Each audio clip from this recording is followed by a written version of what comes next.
19절부터 21절 말씀입니다.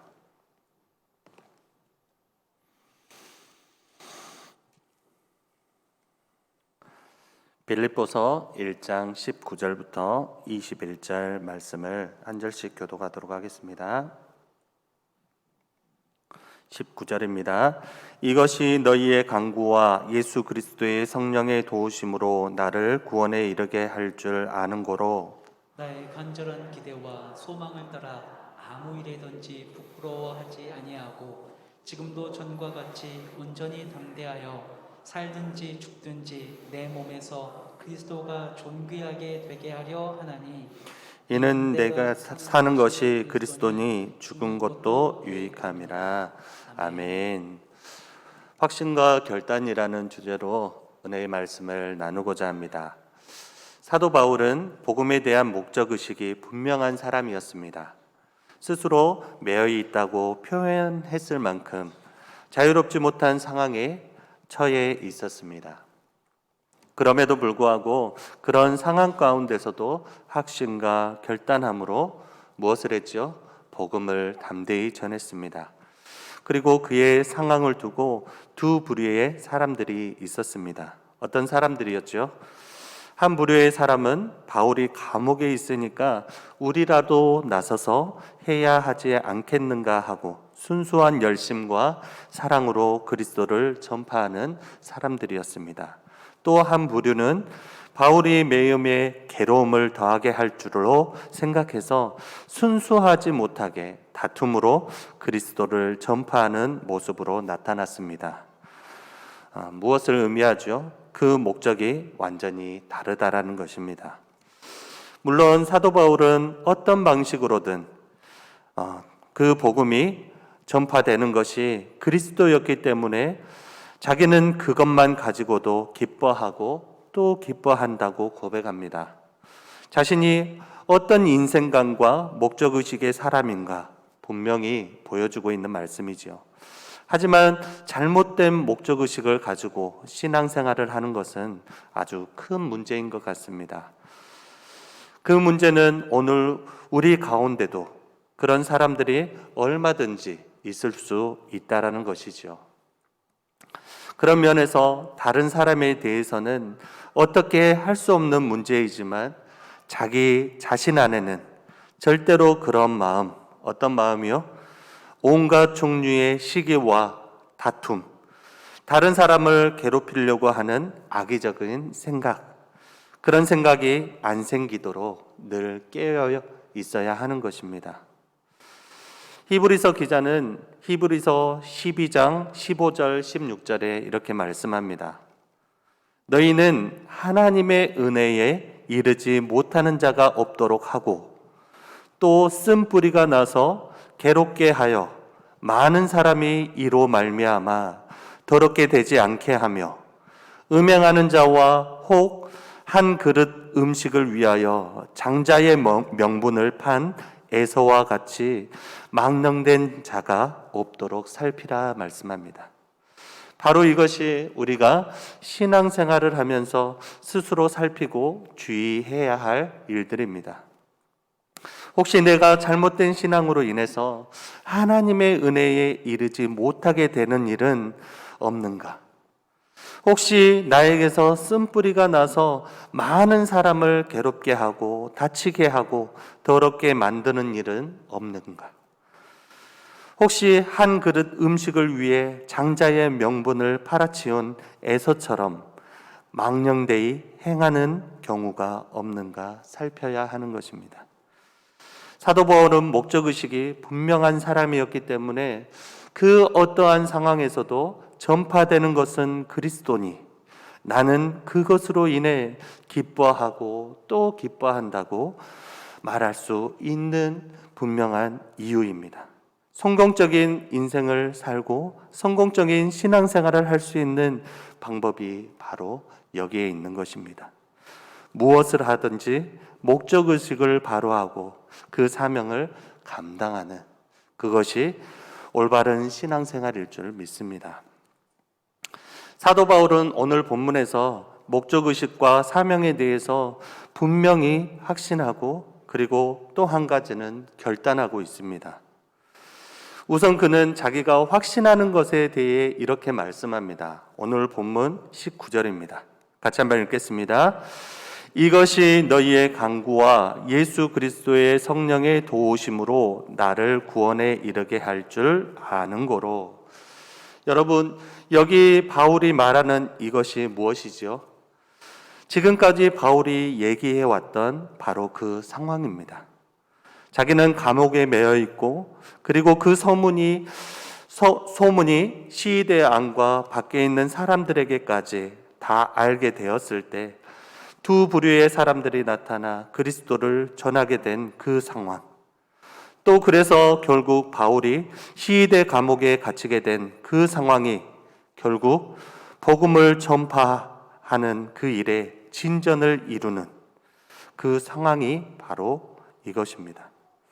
바울은 그와 같은 상황이 모든 성도들의 간구로, 그 간구로 인해서 또한 예수 그리스도의 성령의 도우심으로 인해서 그를 구원에 이르게 할 줄로 믿는다는 것입니다.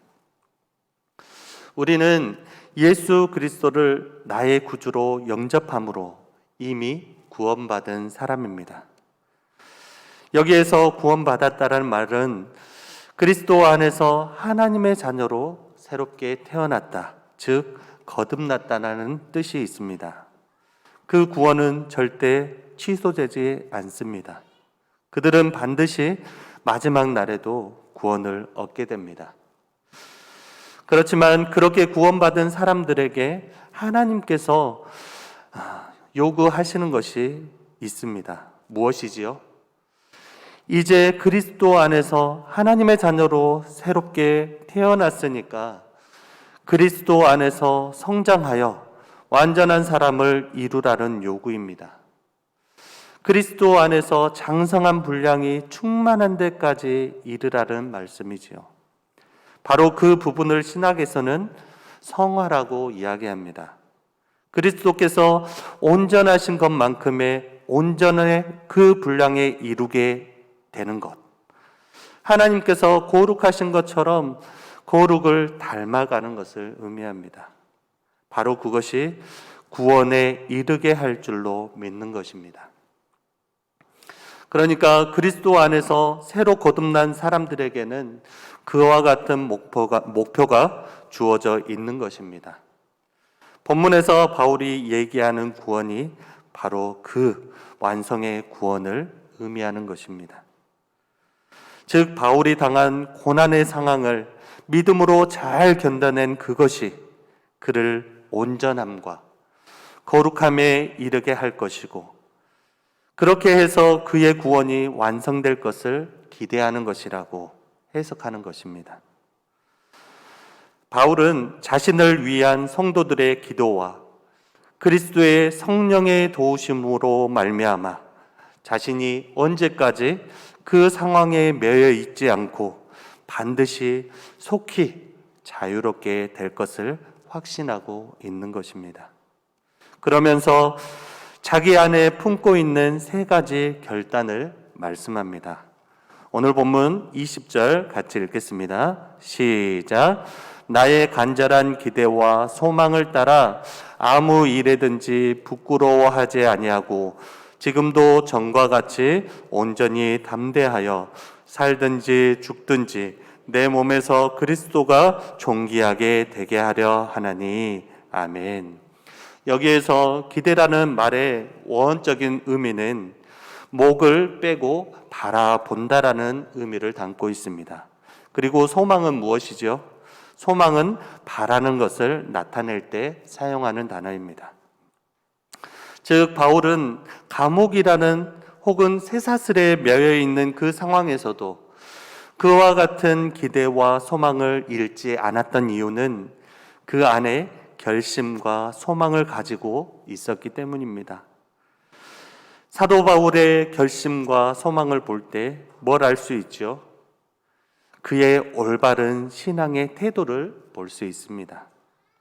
바울과 같은 기대와 소망이 없이는 올바른 신앙생활을 할 수 없는 것이죠. 오늘날의 신앙생활을 하는 사람들이 하나님을 믿는다 하면서도 올바른 신앙생활을 하지 못하는 이유는 바로 그 마음에 기대하고 소망하는 그것이 바르지 않거나 분명하지 않기 때문입니다. 히브리서 11장을 보면 믿음의 장이 나옵니다. 11장 1절을 보면 믿음은 바라는 것들의 실상이요 보지 못하는 것들의 증거라 말씀하면서 성경에 나타난 모든 믿음의 사람들을 소개하고 있습니다. 그들이 기대하고 소망했던 것들이 무엇인지 쭉 말씀하고 나열하고 있습니다. 믿음으로 노아는 아직 보이지 않는 일에 경고하심을 받아 경외함으로 방주를 준비하여서 그와 그 집을 구원하였습니다. 또 믿음의 아브라함은 부르심을 받았을 때에 순종하여 장래의 유업으로 받을 땅에 나아갑니다. 갈 바를 알지 못하지만 나아갑니다. 믿음으로 모세는 바로의 공주의 아들이라 칭함을 받기를 거절하고 도리어 하나님의 백성과 함께 고난받기를 잠시 죄악의 낙을 누리는 것보다 더 좋아했습니다. 그리스도를 위하여 받은 수모를 애굽의 모든 보화보다 명예보다 큰 재물로 여겼습니다. 왜 그렇게 하였죠? 상 주심을 바라봤기 때문입니다. 바로 그것이 올바른 신앙생활입니다. 왜 신앙을 한다 하면서 그렇게 그리스도를 위한 헌신이 없고 복음을 위한 헌신이 없느냐? 왜 그렇게 현실에만 매여 살아가느냐? 왜 아무것도 아닌 것 가지고 서로 다투고 싸우고 시기하고 분쟁하느냐? 바로 기대하는 것들이 성경과 하나님이 제시하는 것들이 아니라 이 땅과 이 땅에 속한 것들이기 때문입니다. 영원한 것, 위의 것을 바라보지 않고 신앙 생활하기 때문입니다. 신앙이라고 하는 것이 뭘 바라고 뭘 기대하는 것이지요? 이 땅에서의 성공과 출세와 부여함이 아닙니다. 믿음은 하나님 나라가 목표이고 하나님 나라와 그 나라의 상급 그리고 그 나라에서 영광을 목표로 합니다. 그것에 대한 믿음 때문에 노아는 하나님으로부터 보이지 않는 일에 대한 경고를 받고 방주를 100년 넘게 지었습니다. 아브라함은 말씀 한마디에 두말하지 않고 본토와 친척과 아비 집을 떠나서 이스라엘 백성을 이루었습니다. 복의 통로가 되었습니다. 모세는 애굽의 모든 보화를 배설물과 같이 여기고 버릴 수 있었고 이스라엘 백성을 출애굽하는 지도자로 쓰임받게 되었습니다. 이와 같이 사도 바울은 기대와 소망으로 결단을 했습니다. 가장 먼저 그는 그 어떤 일에도 부끄러움이 없는 사람이기를 소원했습니다. 그런 삶을 살기로 결단했습니다. 그 어떤 일에도 부끄러움이 없는 사람, 그 사람이기를 원했던 것입니다. 왜지요? 무엇 때문이지요? 예수 그리스도의 복음을 온전히 전하기 위해서입니다. 여러분, 우리가 세상 앞에 자꾸 부끄러운 사람이 되기 때문에 세상에 빛이 되지 못하기 때문에 그리스도의 복음이 힘을 얻지 못하고 있습니다. 그리스도의 복음은 세상을 구원하는 능력인데 우리는 그 능력을 세상에 충분히 보여주질 못하고 말은 그럴듯하게 하는데 삶은 복음이 없는 사람처럼 살고 있는 것 같습니다. 앞에 설교하는 목사는 그럴듯하게 하면서 삶이나 인격이 전혀 그에 미치지 못한다면 그래도 설교를 잘한다.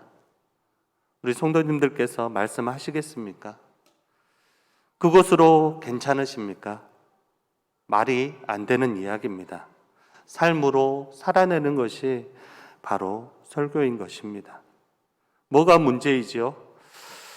이상은 있는데, 생각은 있는데 그것을 실천해낼 수 있는 힘과 능력이 없는 것이 문제입니다. 우리는 흔히 힘, 능력, 그러면 그것이 외부적으로 발휘되는 어떠한 것으로 생각합니다. 하지만 진정한 힘과 능력은 자신을 다스리는데 거기에서부터 시작되는 것입니다. 예수님께서 누가복음 12장 2절에 말씀합니다. 감추인 것이 드러나지 않을 것이 없고 숨긴 것이 알려지지 않을 것이 없느니라 말씀합니다. 무슨 말씀이지요? 주님은 다 알고 계신다라는 것입니다. 그날에 나는 조금도 부끄러울 것이 없는 사람으로 감추거나 숨길 수 없다라는 말씀입니다. 그래서 사도 바울은 간절히 소원합니다. 그 어떤 일에도 부끄러움이 없는 사람이 되기를 소망하고 결단하고 있는 것입니다. 참으로 어려운 일입니다. 그렇지만 그런 사람이 되는 것, 그리고 그러한 삶을 살아내는 것이 바울이 첫 번째로 간절히 소망하고 결단하는 것입니다. 저와 우리 성도들이 그렇게 결단하면서 살아내시길 소망합니다. 다음으로 사도 바울은 지금도 전과 같이 온전히 담대하기를 원하고 있습니다. 자기의 소원과 결단을 고백합니다. 전과 같이, 언제나 항상 늘 어떤 상황에서든지 온전히 담대하기를 원하고 있는 것입니다. 그런데 이것이 어떤 상황에서의 소원이고 결단이었는가 하면 지금 사도 바울이 예루살렘에서 가이사에서 호소했던 그 이유 때문에 로마로 압송되어 온 것입니다. 이제 황제를 만나야 할 그 상황에 처해 있는 것입니다. 또 그때의 로마의 황제는 우리가 잘 알고 있는 것처럼 기독교에 대한 참으로 엄청난 박해가 그 박해를 일으켰던 폭군 네로 황제입니다.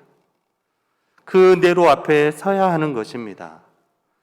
과연 얼마만큼의 담대함이 바울에게 필요했을까요?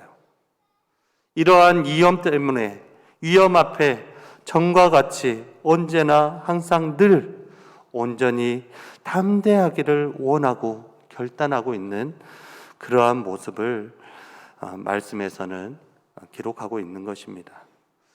우리 목포교회 3월달의 품성이 무엇이죠? 담대함입니다. 반대말은 무엇이죠? 두려움입니다. 두려움은 우리로 아무것도 하지 못하게 하는 원인이 됩니다. 우리가 신앙생활을 제대로 해내지 못하는 가장 중요한 원인도 바로 두려움 때문입니다. 왜 전도하지 못합니까? 전도는 필요 없는 것이고 내 일이 아니기 때문에 전도하지 못하는 것입니까? 아닙니다. 우리는 다 전도해야 한다라는 것을 알고 있습니다. 그럼에도 불구하고 못하는 이유는 사람들의 거부와 반발이 두려워서 이 코로나 시기에 전도하냐고 비방할까봐 전도하지 못하는 것입니다. 왜 10의 1조를 드리지 못하지요? 10의 1조는 율법이고 복음 시대에 사는 우리에게는 드릴 필요가 없는 것이라서 10의 1조 드리지 못합니까? 아닙니다. 우리는 누구나 정직한 10의 1조를 하나님께 드려야 한다고 생각하고 있습니다. 그렇지만 드리고 나면 꼭 그만큼 부족할 것 같고 그 부족함에 대한 두려움이 우리로 온전한 10의 1조를 하나님께 드리지 못하게 합니다. 왜 하나님의 말씀대로 살지 못하지요? 당연히 그렇게 살아야 함에도 불구하고 그로 인해서 사람들로 하여금 부당한 대우를 받고 조롱받고 손해당하고 핍박당하기 때문에 두려워하기 때문에 그렇습니다. 그래서 말씀대로 살지 못하는 것입니다. 하지만 하나님을 믿고 의지하면 모든 두려움은 사라질 줄 믿으시길 바랍니다. 이스라엘 백성들은 하나님을 믿지 못했기 때문에 가나안 사람들을 두려워했습니다. 하지만 여호수아와 갈렙은 달랐습니다. 하나님을 믿었기 때문에 그들은 우리의 밥이라고 외칠 수 있었습니다. 사울왕과 그의 군대는 하나님을 믿지 않았기 때문에 블레셋의 장수 골리앗을 두려워했습니다. 하지만 다윗은 하나님을 믿고 의지했기 때문에 골리앗 앞에서 담대히 서서 외칩니다. 너는 칼과 창과 단창으로 내게 나아오거니와 나는 만군의 여호와의 이름으로 곧 내가 모욕하는 이스라엘 군대의 하나님의 이름으로 내게 나아가노라. 오늘 여호와께서 너를 내 손에 넘기고 이스라엘의 하나님이 계신 줄을 알게 하실 것이다. 이렇게 다윗은 담대하게 선포합니다. 여호와의 구원하심이 칼과 창에 있지 아니함을 이 무리에게 알게 하리라. 전쟁은 여호와께 속한 것인즉 그가 너희를 우리 손에 넘기시리라. 아멘. 이것이 바로 담대함입니다. 이사야 41장 10절에 말씀합니다. 두려워하지 말라. 내가 너와 함께함이라. 놀라지 말라. 나는 내 하나님이 됨이라. 내가 너를 굳세게 하리라. 참으로 너를 도와주리라. 참으로 나의 의로운 손으로 너를 붙들리라. 이 하나님이 저와 우리의 하나님이신 줄 믿으시길 바랍니다. 마지막 세 번째는 바울이 가졌던 간절한 소원과 결단은 살든지 죽든지 자신을 통해 그리스도가 존귀하게 되는 것이었습니다. 사랑하는 성도 여러분, 여러분도 이런 소원을 가지시길 바랍니다. 예수 그리스도께서 나를 위하여 십자가에 죽으심으로 나를 구원해 주셨습니다. 새 생명을 주셨습니다. 당연히 그런 소원이 우리 안에 있어야 할 줄 믿습니다. 여기에서 바울은 살든지 죽든지라고 말씀하고 있습니다. 그 상황은 이미 말씀드린 것처럼 그 상황은 굉장히 핍박과 어려움 가운데 있었습니다. 그럼에도 불구하고 성도들의 기도와 예수 그리스도의 성령의 도우심으로 반드시 살아나고 또 복음 전파를 위해 놓이게 된 줄로 확신하고 있었습니다. 하지만 실제로 와닿는 그의 상황은 어떤 상황이지요? 죽고 사는 그 바로 문턱 앞에 서 있는 것입니다. 바로 그 상황에서 그는 자기의 유일한 관심이 그 죽고 사는 문제에 두지 아니하고 살고 죽는 것은 지금 나의 관심사가 아니다. 나의 유일한 관심은 내 몸을 통해 자신의 전 인격을 통해 자신의 모든 삶을 통해 뭐라고 말씀하고 있죠? 그리스도를 존귀하게 하는 삶을 살겠다고 말씀하고 있는 것입니다. 그것이 바로 바울의 소원이고 결단이었습니다. 물론 그것은 바울만의 소원과 결단이 되어서는 안 됩니다. 우리도 우리의 몸과 전 인격과 삶을 통해서 그리스도가 존귀하게 되는 삶을 살아야 될 줄 믿습니다. 고린도전서 6장 19절 20절은 이렇게 말씀합니다. 너희 몸은 너희가 하나님께로부터 받은 바 너희 가운데 계신 성령의 전인 줄을 알지 못하느냐. 너희는 너희 자신의 것이 아니라 값으로 산 것이 되었으니 그런즉 너희 몸으로 하나님께 영광을 돌리라. 우리의 몸이 누구의 값으로 산 것이라고요? 예수 그리스도의 값으로 산 것입니다. 그리고 우리의 몸을 통하여서 하나님께서 거하시는 전인 줄 알라 말씀하고 있는 것입니다. 우리의 전을 통하여서 하나님께 영광을 돌리는 삶이 되기를 소망합니다.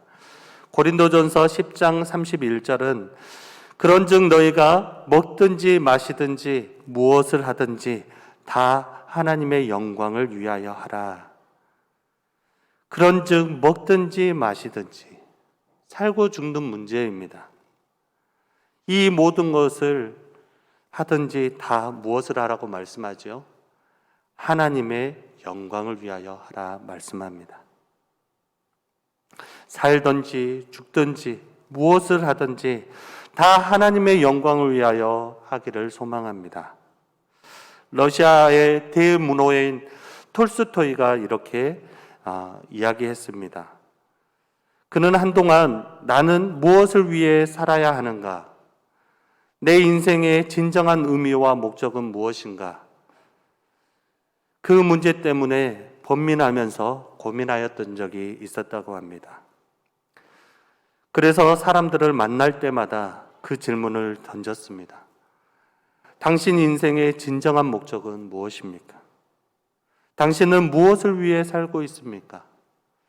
하지만 그 어느 누구도 톨스토이에게 속 시원한 대답을 해주는 사람이 없었다고 합니다. 그러던 어느 날 한 농부를 만났고 그에게 역시 똑같은 질문을 던졌습니다. 당신 인생의 진정한 목적은 무엇입니까? 당신은 무엇 때문에 무엇을 위해 살고 있습니까? 그러자 그 농부는 조금도 주저하지 않고 그렇게 대답했습니다.